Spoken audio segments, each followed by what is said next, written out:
That's quite a chunky move. Has it got legs? Has it got further to go? It's the coefficient of politics is one. You know, I don't even remember what the budget deficit is. Can't even remember the chancellor is. I mean, it's just all about politics. So early in the week, we're leaving without a deal. Boom, we're going.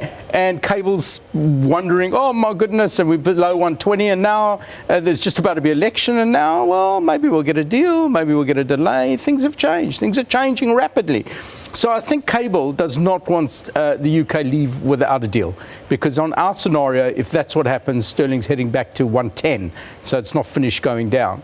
So, and of course, if we leave with a deal and everything's rosy, we're 145. So if those are your two scenarios, you can see the market's still much closer to leaving without a deal than anything else. Okay, but in the near term, what do you... We potentially trying to figure out when this general election is going to be. What does the near-term positioning look like? Why are you trying to figure that out? Leave it alone. There's lots of other things to do. We've got it wrong for 3.5 years. Leave it. Let's find out what's going to happen. The question I'm asking you is a no-deal Brexit priced at the bottom end? Where is a no-deal Brexit priced? Well, if we're saying it's 110 for a no-deal Brexit, basically... That's quite an asymmetrical. You got 110, 145. Yeah. As you say, we're at the bottom of the range. You choose the politics. I'll give you the number. I'm not doing the politics. I've got it wrong for 3 years. I've given that up. I'm just saying that how can I, David Bloom, sitting there, have any more insight than anyone else? The insight I have is, where do I think it'll go given the scenario you give me? And I'm not trying to chicken out of it. I'm very happy to have views, but I can't know this one. I just can't do it. I've had enough. I can't. It's broken me. So I'm saying to you, if you're saying we're leaving without a deal, cable's a sell. You're telling me we're getting a deal, it's a screaming buy. And here are my levels that I'll tell you they are. But you can't actually ask me which one I think it is, because your next question is, so why do you think that? And I go, and I get stuck. So that's what I can't do that as an analyst. So I'd leave this one alone for now.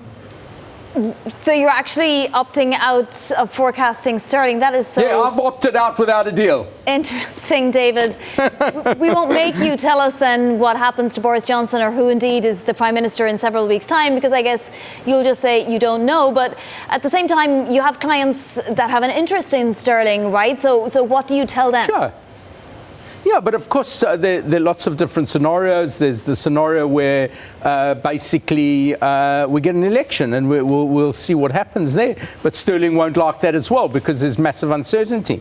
There's also a vote of no confidence, which you could get a grand coalition. People have spoken about another referendum. We don't know. It's a massively uncertain political situation. And I don't think that the right thing for investors to do is try and guess at politics. That's not what we do very well. And it's certainly not what we do well at banks. So if you're getting out of sterling, is there something attractive that you could park your cash in for now, at least, until there is some more certainty? The beautiful dollar. Come on.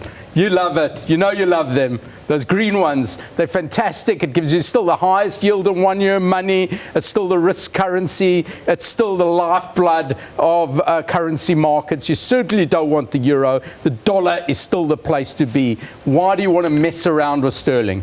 Okay, you don't want to mess around with sterling. You want to play the dollar. But here's the thing. The ADP number was pretty strong today. There's a reason why we could maybe suspect that the payroll number would look okay. The US consumer looks in pretty good shape right now. You got the Chinese potentially kicking on a triple R cut. You got the Chinese potentially maybe trying to get some sort of better mood music on trade. All of those things. The knee-jerk reaction at the moment is, I get scared, I buy the dollar. Yeah. And that seems to be operating at the moment. Yeah, but presumably the flip side must reserve. Yeah, absolutely. Today's a risk-on day. They're going to be triple R cuts. They're going to meet, and everything's going to be fine. And the Fed's going to cut rates, and the ECB's going to surprise. Is the position stretched in the dollar? Beautiful. Is the position stretched in the dollar? No, not at all.